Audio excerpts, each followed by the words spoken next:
Welcome to the Goddesses of Social Work podcast, hosted by Renita Ray Davis, licensed clinical social worker, board-approved social work clinical supervisor, and facilitator of the Goddesses of Social Work supervision community.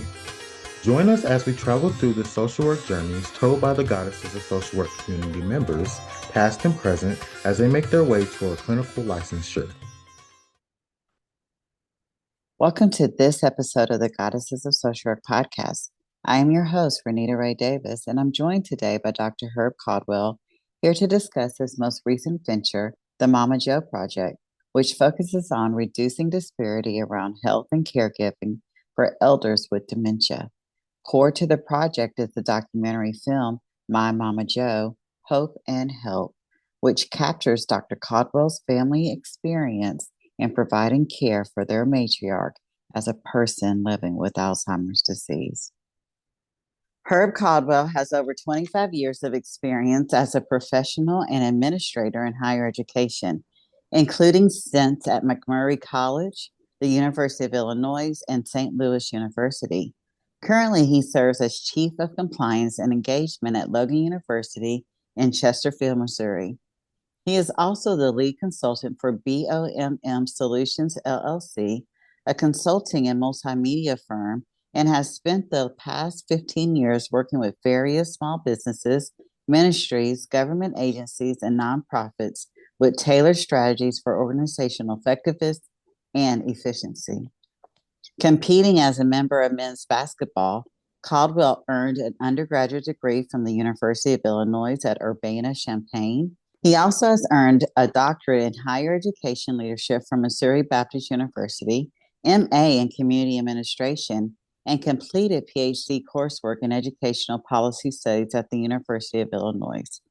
A creative, Herb is proprietor of All In Music and Media, where the focus is on positive media for faith, family, and community.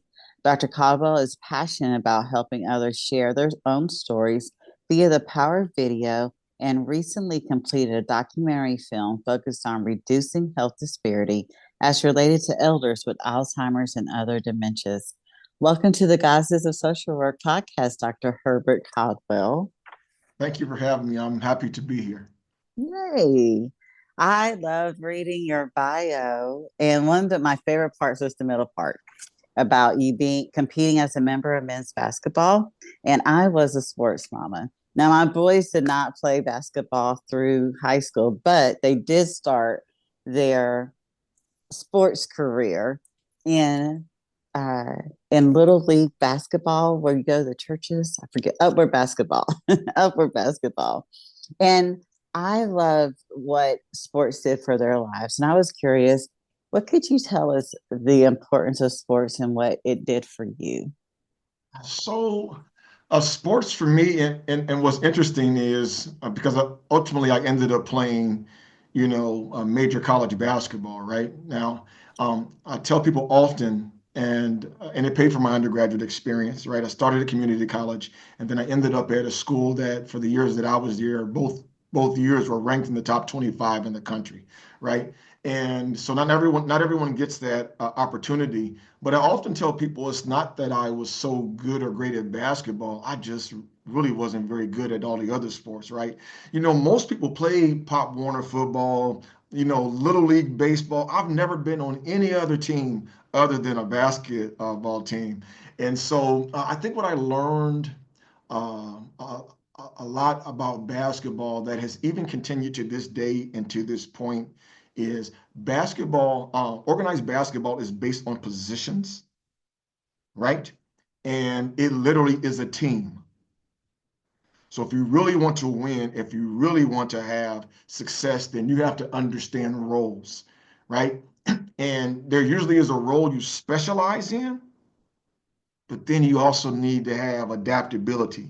You got to be able to know what your role is, but also understand what other folks' roles are, right? You have to understand both being the leader and the follower. Um, Again, the agility about it, the maturity about it, the self-sacrifice in it, the commitment. I'm not sure I've ever been asked this question before. You see, I'm going off here, right? The consistency that you need, because you're all looking towards hopefully a common and a shared goal. And when it works well, it is beautiful. And when not, it's a disaster. If you want to play by yourself, you should have been a golfer. You should have played tennis, right? But I am a team guy, and so basketball has worked out in all facets of my life, even in just being a man, right? And so it's yeah, I guess it's contributed more than I realized. So thanks for asking. I love that. And you know what I was thinking? I just finished reading Inner Excellence. Um, like I said, I love sports, and AJ Brown of the Philadelphia Eagles, he was reading it on the sideline, and so of course I had to read it. And the guy who wrote it, he talks about golfers, and I bet he would even beg to differ with you that golfing is even a team sport as well, because so many other people are involved with getting them to the top of their position as well, even though it looks very solo. Who's actually out there competing? That's true. Right? So just like they have trainers and they have dietitians, basketball, we have all that as well, Mm, tutors or what have you. But at the end of the day, and you have a coach, but who has to go out and execute? That golfer is yeah, out there by himself. That tennis yeah, player is out there by himself. That basketball player has four others that he's out there with, that he's depending on to execute. But we can talk about absolutely. he and I can discuss that on a different podcast. Yes, he probably does have a podcast. And I suggest everybody get that book. I've read it. I've had my clients read it. Inner Excellence. It was really good. He probably actually does have a podcast. But what I pulled from that, because I had to write it down because it was really good. So even though it was the first time you've been asked that question, you did a really good job. So what I But you know heard you what though? say, Now I'm thinking I don't disagree with this person though, right? mm-hmm, Because ultimately their success is dependent upon a team, right? mm-hmm, mm-hmm. It's not the same team that I have in sports, but I think the takeaway though is that you know your personal success is not just yours. It's never yours That's it. alone. That's it. Yeah, Your that's brilliance is actually always interconnected, dependent upon someone else's. So I think that's absolutely. the greater takeaway.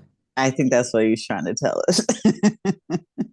Yes, it's a great book. It's a really great book. But what I got from you and your great answer, Herb, was you got to be an expert in your role.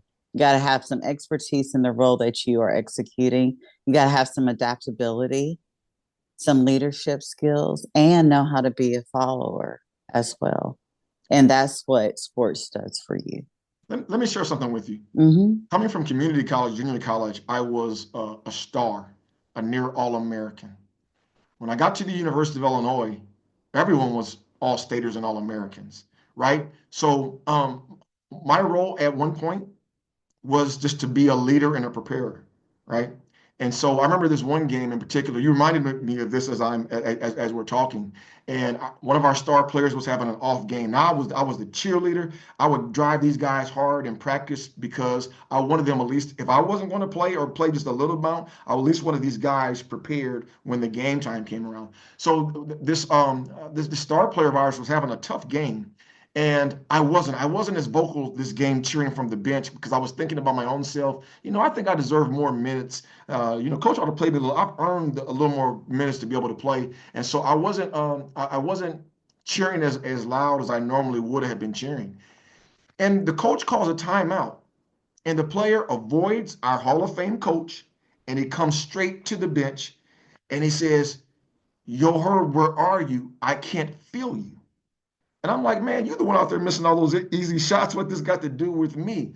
But because I wasn't occupying my space within that role, it impacted others from doing their role. So yes, I think we have to have expertise in whatever our roles are while still understanding and knowing how it may impact others within the chain. So I love that answer. And I'm going to talk about my son just for a little bit. He was the pitcher and usually the closing pitcher of the team. And he just wanted to that's 9 innings and he's having to sit on the bench for 8 innings up until that ninth inning. And so his role, but because I'm a cheerleader, that's what I do, his role was to cheer for those guys. And he absolutely, they would come up to him and be like, Corey, where are you at? But he would be so mad that he went out there that we really had to work with him being present for all 8 innings, Yeah, whether he was playing the game or not. yeah, Absolutely. And one of the things that you just reminded me of, because I love Oprah and Gail, is Gail was always Oprah's biggest cheerleader. And now that Oprah is, she's still definitely in the foreground, but Gail's on CBS Morning News and all of that, and but she cheered her best friend on for all these years, like unselfishly cheered yeah, her on. And to me, that was just like your timing will always be God's perfect timing for you. yeah. So making sure you play your role in the season that you are in and be really, Right. really, really good at it. Yeah, I Yeah, love that. All right. So again, I told you I loved reading your bio. And you went to 50,011 colleges. yeah. You're working at colleges right now and universities. But before you became Dr. Herbert Caldwell, who have you been and how did you get here? You know, childhood and how you're raised really can impact you for a long time. So it's really important how we treat not just our children, but those who are around you as you're coming up because of the impact. I may not be remember something happened yesterday, but I can tell you in great detail how Miss Johnson made me feel, right? How Mr. Johnson, made me feel when he spoke to me every day. So certainly my household, my upbringing has a lot to do, with who I am, right? God gives us certain gifts, and then he puts us in certain positions that seemingly hammer some things into us, right? And hammer some things, out of us. And so, who am I? Oh, geez, that's how much time we got? Um, but I've shown up in various ways, right? Always a student.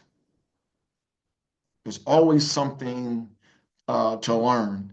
And the older I've gotten and the more information I've collected, and the more, I guess, the more accomplished others may say that I am, is the more I realize I don't know very much at all.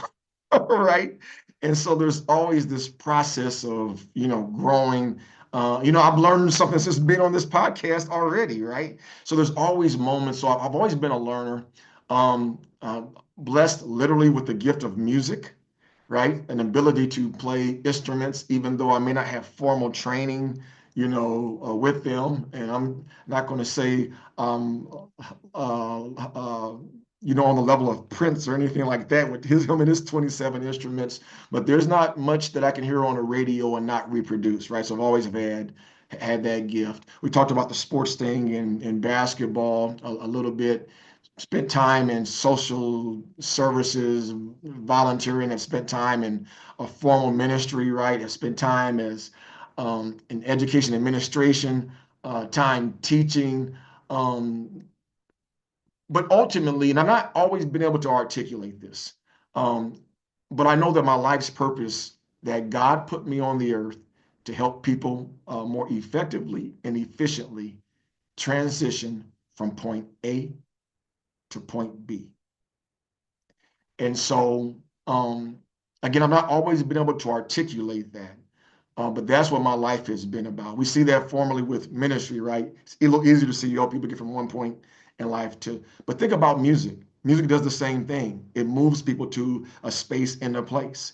So my musicianship transitions people from one thing to the other. Even when I was working in college recruitment, right? Education as a tool to help people get from point A to point B. You're doing training, you're doing consulting, you open a business or organization, get from point A to point B.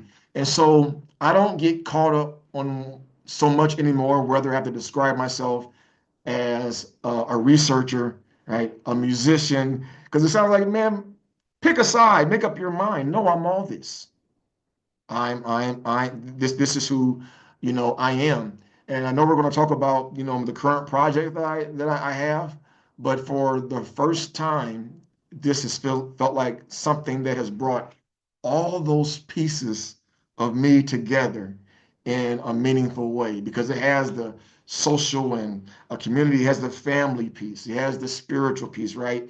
It has the music, it has the research, it has the education. So it's like my life has been building, and I don't think this is the only moment, right? But this is a particular moment where I can see all of these things kind of coming together. So that's who I am. I am this person that's been uniquely gifted to help people move from one point to the other.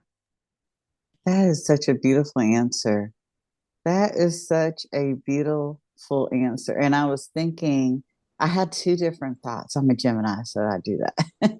But Oprah said her purpose, and I love that you said my purpose in life is to help people transition from efficiently and effectively from point A to point B or point A to point C, whatever that looks like.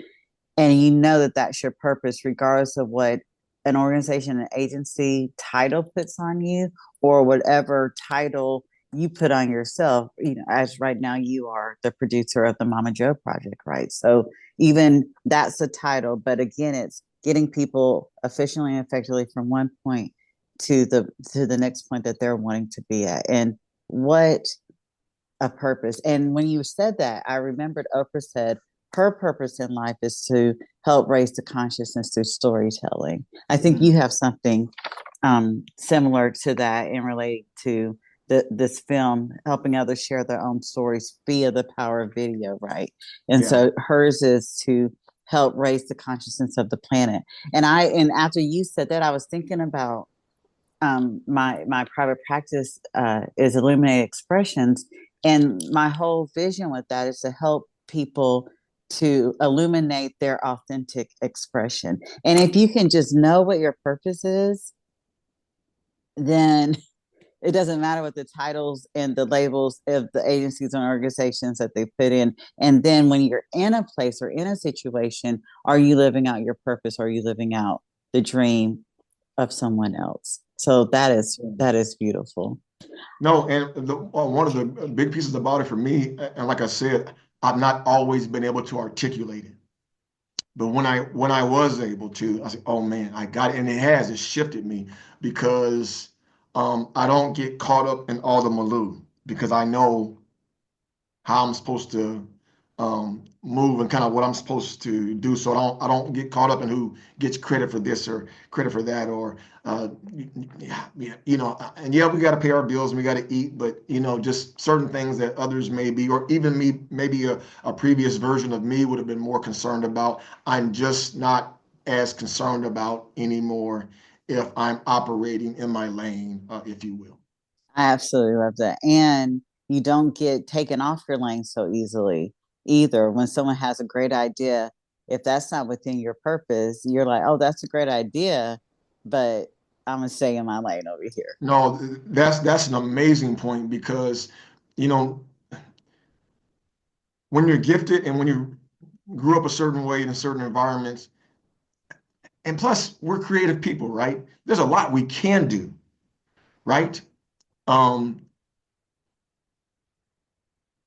but there's some things that you can do that others can't, right? So that space gets unfilled if you're busy doing all these other things that you can do, but others can do as well. And so I think that's a great point you raise about being more focused about those places where, again, you're uniquely gifted in, because others are going to miss out from experiencing you and what you bring to the table, and those gifts you've been, you've been given. So, and That here's the other part. thing: we have to learn how to celebrate others just like I want to be celebrated in my uniquities. Yes, that's a word I'm using today. Uniquity. Yes. Use it. Celebrate. It goes back to what we were talking about earlier with the sports and the roles, right? And so celebrate and understanding that I bring importance and value, but that others do, as well. We'll be, I don't like cliches, but we will be greater together. Mm-hmm. Especially when we're using our own unique gifts. And you Yes. know what else? It diminishes comparativeness, which isn't comparing the thief of joy. right? So if I know that I am standing and walking in my own unique purpose with my own unique gifts, I don't have to worry about comparing myself to someone else. My sister is a musician, as you know, and she plays 8 different instruments. I don't even know how to read music. Yeah, yeah, But I yeah. know how to speak, I know how to write. And what we've learned how to do is use her gifts and my gifts and work together and not be like, oh, well, I never wished I played music. But, Yeah, that was her yeah. gift. Let me tell you why. Not because I don't think musicians are brilliant, but maybe your siblings feel the same way. Kendra would play the flute for 8 to 12 hours a day when we were growing up. No, we were in a 4 bedroom house or whatever. But listening to the flute for 8 hours a day. I don't know. Maybe you should thank your sister because my first instrument coming up was the drums. Ah, And so my siblings had to listen to me banging all hours of the day and night because I just love them things. And I literally, and I was a big child, and so I literally beat them things until they were just done. Then I'd grab pots, pans. It didn't matter. I was beating hangers, pencils, just always drumming. So maybe you ought to thank her for that high I pitched do flute. thank her. And you know what? And she's probably made me smarter because what we know, research says music makes you smarter. So having to listen to an hour upon hour is probably why I'm so smart now. But what in talking about your purpose, one of the things I wrote down and actually had on my brain this morning, so I knew it was going to come up, was it sounds like you are a servant leader. And you can even talk about being a servant leader as we move into what, I'm so excited and had the honor to actually be in the audience of the film, one of the showings of the Mama Joe project. But it sounds like you're a servant leader, and watching you on that stage and the podium um, talking about this particular project, you're serving your community, especially coming onto this podcast. There's some other things we have in works, wanting to get people in rural spaces in Alabama, Louisiana, Mississippi involved in this, and that takes a lot of servant leadership in order to get the word out about this particular project. Yeah, so it's called the Mama Joe Project, right? And it's an initiative to raise awareness um, around health and caregiving for elders, specifically those with Alzheimer's disease and dementia. This is a growing issue, right? That the CDC calls a crisis. It impacts certain communities, right? My own family is impacted, and so wanted to use the creative arts, the power of film and video storytelling to give a face to this, right? Didn't want other families to go through what our family went through, which is taking care of our matriarch, but with a lack of information, resources, and support. The other thing is when I can speak for myself, when I found out my mother had dementia, um, I didn't even know what it meant, right? It was like it might as well have been a bad word to me. And so we're not the only family. Ours is not the only mother. And so one of the things we want to do with this project is also release folks from the stigma and shame that they should not be feeling. Okay, you shouldn't have to take care of it's an honorable task to take care of anyone, right? And so you shouldn't feel like you have to do that in secrecy because you'll be unsupported, because you won't have the information and the help to do so. So that's what this is about. And so there's the documentary film called My Mama Joe Hope and Help, and we show it as part of health outreach, educational outreach, and what we call community engagement forums, which is what you had the opportunity to attend in Atlanta, Georgia, right? So it's a 2-hour event where we use this film. That highlights again my family story, but also includes subject matter experts and a variety of efforts so that families can get information, evidence-based best practice and guidance and tips, caregiving, right? Use of insurance options, mental health, something we don't want to talk about sometimes. Again, so that families and individuals can be better positioned for navigating their own journeys. And so since October of 2024, we've been on this journey about once a month now, traveling in various places to have these outreaches so that folks can get the help that they need. I did not realize it had only been since October 2024. That's less than a year. Oh yeah, I'm a social worker, not a mathematician. I was about to yeah, do the yeah, but less than a year. And I did get to see the one that you showed in Atlanta, Georgia. And the experts, one, it was at the Carter Center. Come on through. Such a yeah, beautiful location. And then the experts you had after the showing were dynamic experts. And I also want to say, Dr. Caldwell, that the experts you had in the film were top notch. And so for this to be such, and I learned, when you were speaking after the film was showed, that your beautiful mother passed just a year ago, right? right. Was it just a year? And so for this to be, for you to already have your hands on such expertise, such dynamic panel members, and such beautiful locations, I'm blown away, and I'm like, how did you do that? Yeah. How were you able to do that? So it wasn't with strategy. It wasn't with intent, connections, or know-how. We talked about earlier about walking in our lanes, right? I really felt in my heart what I would say uh, was divine purpose to get this done. So in March Mm, of 2023, I started on this path of trying to capture material to tell my mother's story. Um, and I didn't even know what that would completely look like.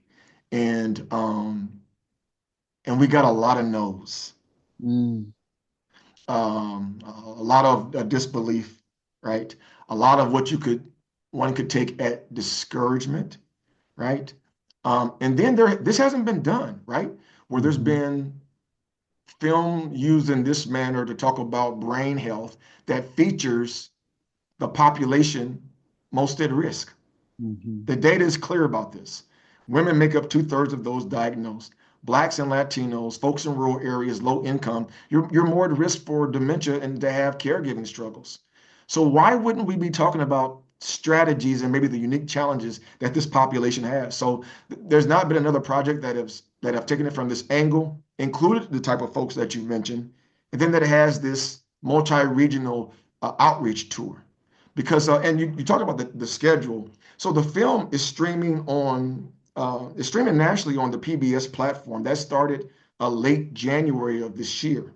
Mm, But my issue was the film was done, completed in November. Well, we actually had kind of like, you go through certain revisions of the cuts. We had enough of a cut by October.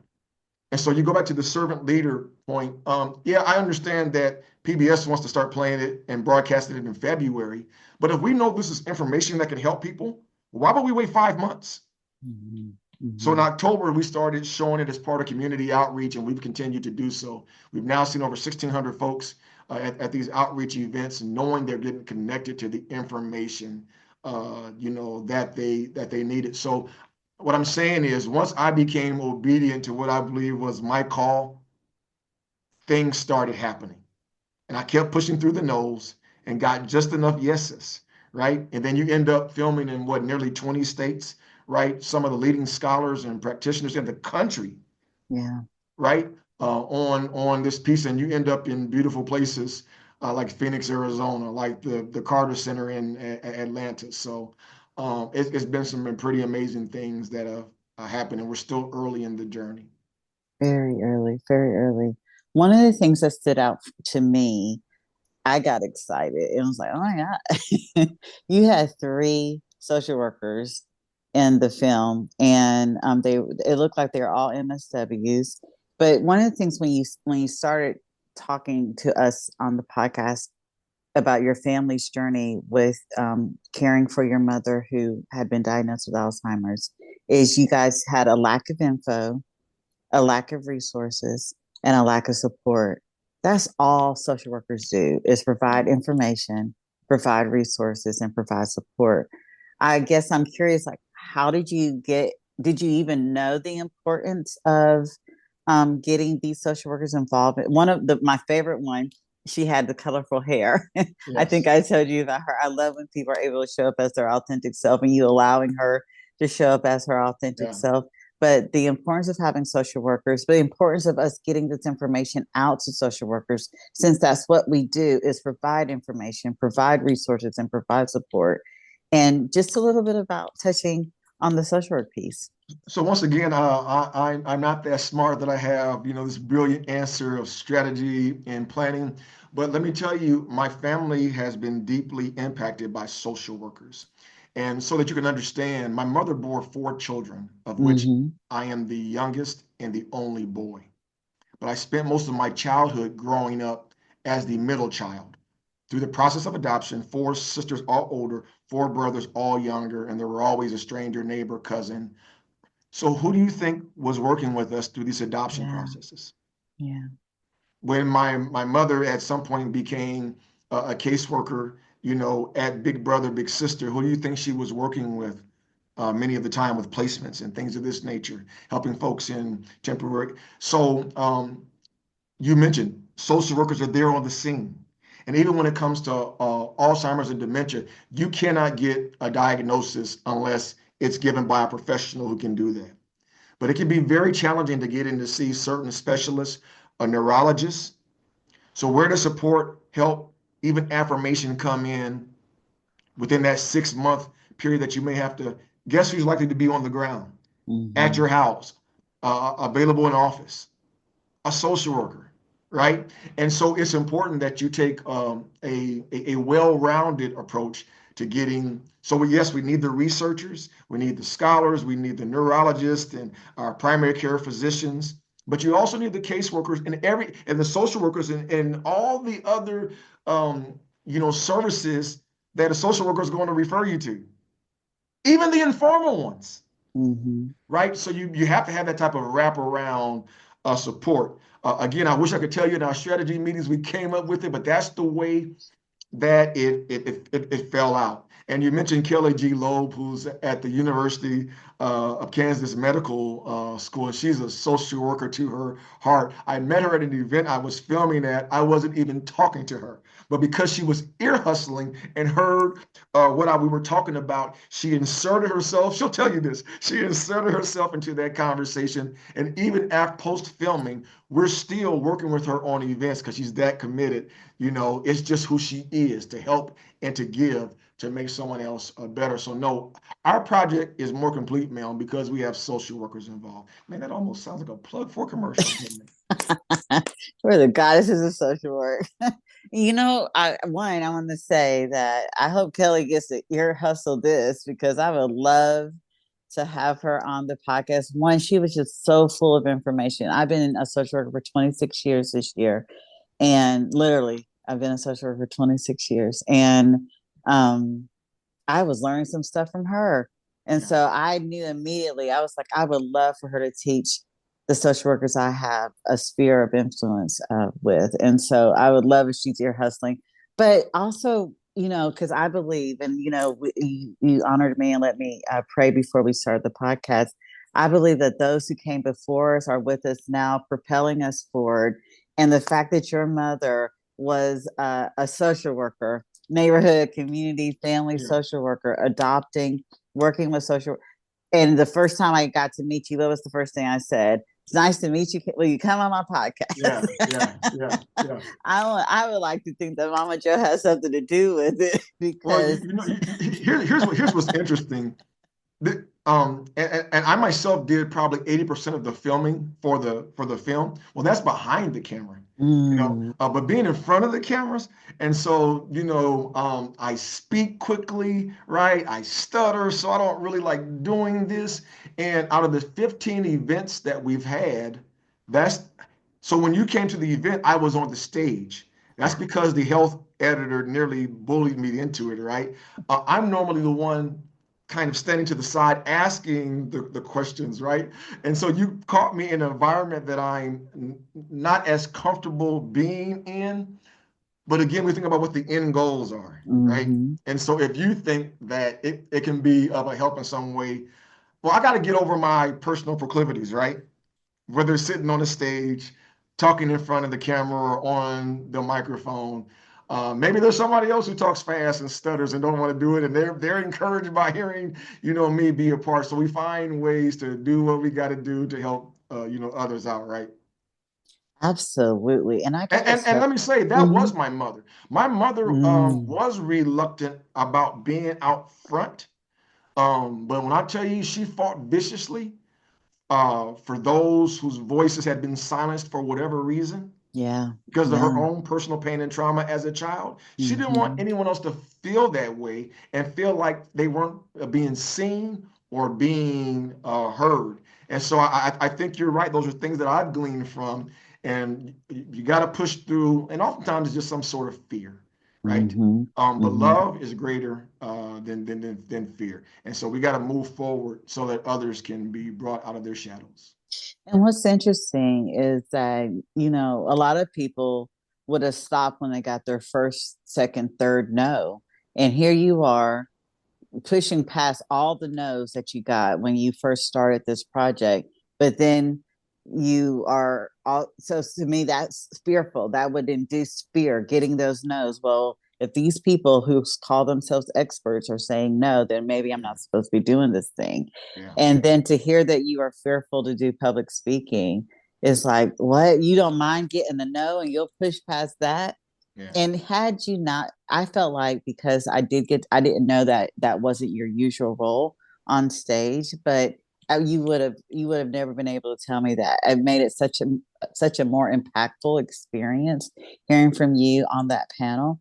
But also, what was so impactful were the audience members' stories. Yes. I giving them an opportunity to come to the microphone. And I know, especially in the Black community, only 2 minutes. That's right. That's right. But they were able to get what they needed to say out within that brief period of time.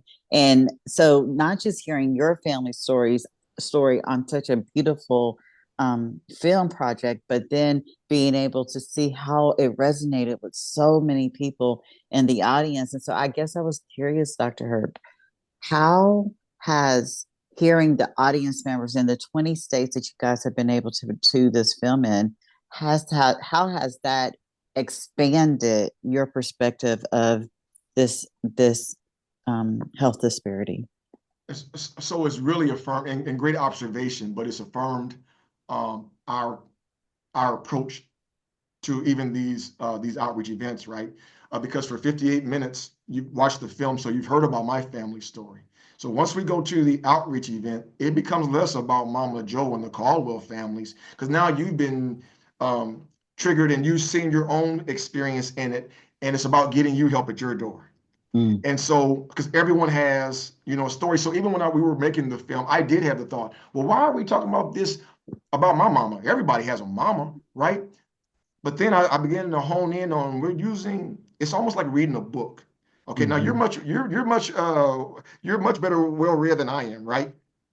When I was a kid, I liked the books that had pictures. And so that's what this documentary film is. It's telling the story, but using my family as the pictures. So now it's time to apply it to your house. Okay, thanks, Herb. Thanks for showing us Mama Joe. Now, how is this going to help me? And I think mhm, you can attest that hearing the other stories in there does help with another perspective. It also helps reinforce this sense of community. So hey, man, I'm not the only person who's alone in this. I'm not the only one who wanted to smack my brother because he wouldn't send his check, to help or wouldn't come see about mama, right? And so all that, there's so many components that's tied to it, but it's a beautiful thing. And if I can tell you, last weekend we had a showing in St. Louis, packed theater, but we had never had this experience. During the talkback of the film, an older woman asked for the microphone, and as you know, I'm always tight about releasing that mic, but I let her have the mic, and she's looking at the film at this toward the screen, and she says, "I've been in denial." mm. She said, "My family's been trying to tell me, but I wouldn't believe it." And her sister is sitting a couple of seats down from her, and she turns to her sister and says, "Sissy, I think you saved my life." Mm. and I'm going to go get tested. What? In that moment, in this outreach event, she realizes that she's been exhibiting some signs of dementia. Her family's been trying to get her help, but she hadn't listened. So when she turns to thank her sister for saving her life, half the theater was cheering, the other half was crying, right? Yeah, yeah. So what an immediate experience, but how do you think that sister felt Mm, now knowing that they could take some steps forward since her sister was accepting? No, her life's not over, but she's been showing some signs that she needs a little extra help. And that's what it's all about. We would have never gotten that if we just talked the whole time about Mama Joe for 2 hours. So there mm, has to be this good balance of us just our film just being a starting point, because even when we leave that city, conversations needs to continue with the providers within that community. We mhm, come to Montgomery and we do an event there. At some point, we're going to jump back on a plane and go to the next place. But conversation and interactions and relationships must continue with the families, the providers, the social workers within that community and in the next city. That's how we raise and lift the health, spiritual, mental, physical of our communities, by having those connections. And what happens from those storytellings, ma'am, are connections. absolutely. How powerful does that happen at the event? And that you get to witness immediately the results of the work that you've been doing, especially, and I'm going to say it, especially as your family is still grieving the loss of your mother. Yeah. But I got to tell you, my mother lived her life in a way that was always about others. And again, I'm not with cliches, but like she literally would approve of, if this is Hmm. what it takes to get other people the help they need. That's what she cared about. And so I'm not gonna speak for me, and I think for my siblings too, because many of them actually come to all of these I events. got to meet your sister. Yeah, Yeah. yeah. In fact, Hmm. I think several of them were there in Atlanta. Some cousins, were there. And I think there is healing in that for us, knowing that a lot of good is coming out of the work. And one of the things that I'd like to, again, going back to social workers being the ones who provide information, resources, and support.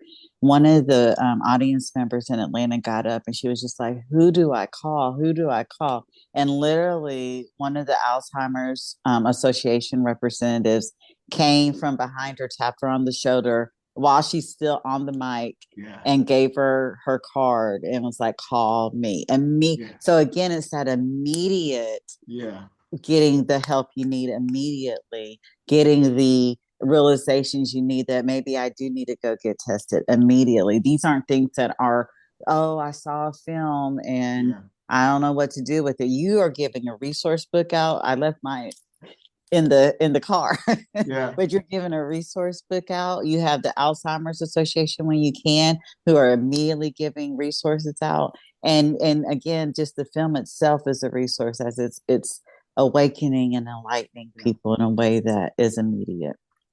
I think in three ways. And we're again, remember, we're talking about 2 hours here. Mm-hmm. So you Mm-hmm. see something with the film, right? Mm-hmm. In the talk back, you hear something, right? And then with the workbook and Yeah. whoever our partners are there, usually area agency on aging. This time it was also Dr. Fayron Epson, the Alter, folks from Mm-hmm. Alter and Caregiving While Black. But they all are giving out resources, and all these events are free. There's no cost for these. So you've seen something, you've heard something, and you're walking away Yeah. with materials in your hand that will continually, help you. So I think it's a power pack 2 hours to be able to help in care, for a family. And we've been hearing these things even in the formal, evaluations. So the question is, ma'am, do you think I want to do less of these events, or do you think I want to do, more? If Mm-hmm. people are getting the type of help that they need to get to the next level. I got to tell you, for me, it's been surreal. It really has. But I'll tell you this one story, okay? Because we were in Houston earlier this year, and it wasn't Alzheimer's, but caregiving is caregiving. And so this Mm-hmm. person was having a hard time with their loved one. They came to the film, right?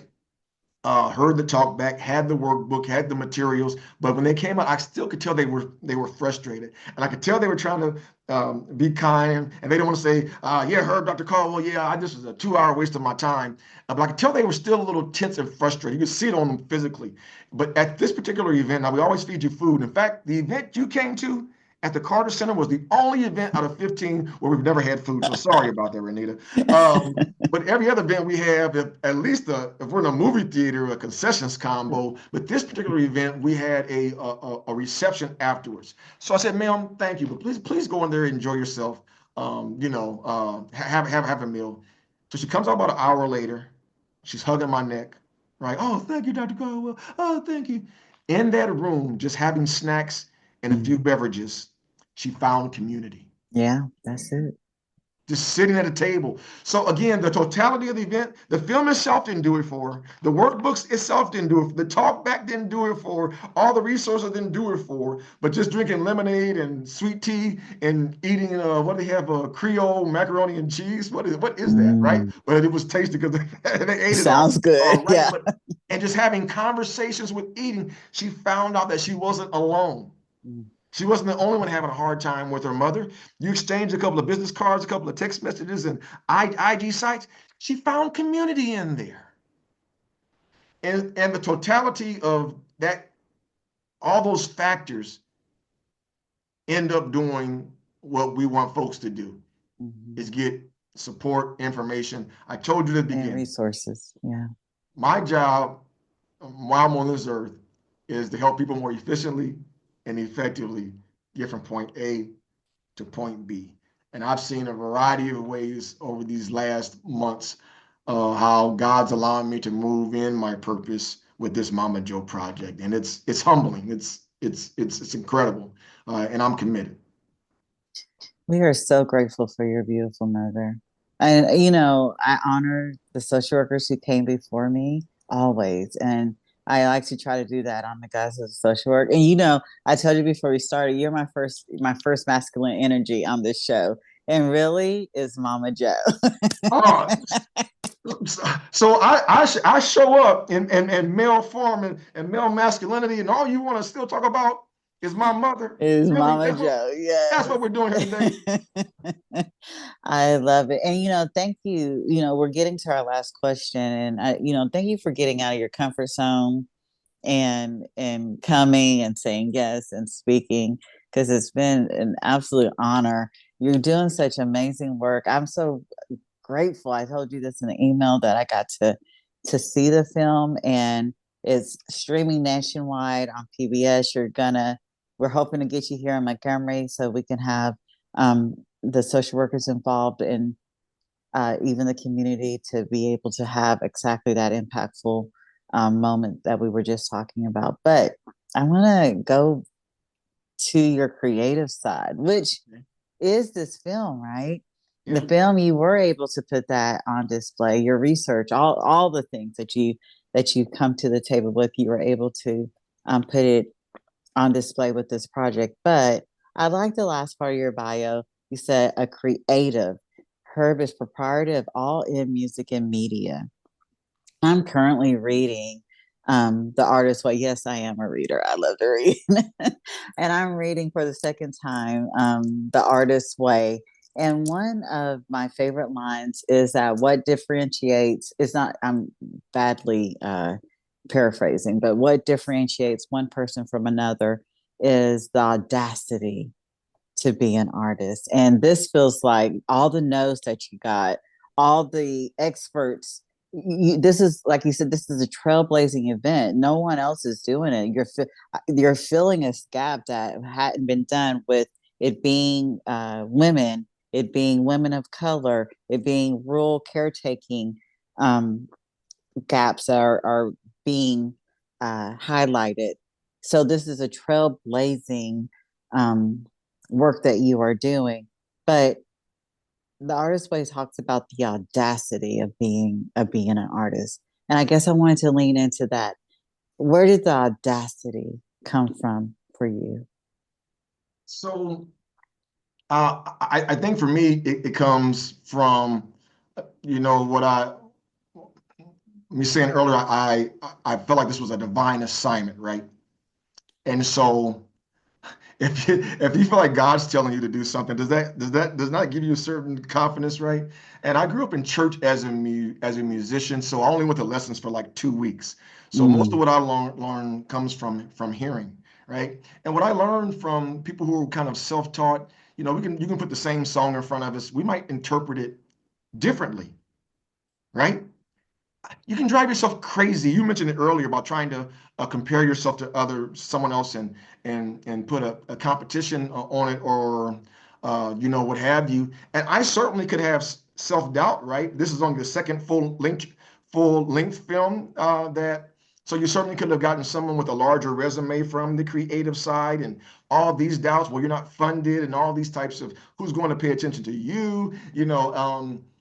But you have to ask yourself, why not you, right? mm, And then for the other thing is, I celebrate all the other great filmmakers that are out there. There are other folks who are even doing great filmmaking within the Alzheimer's dementia space.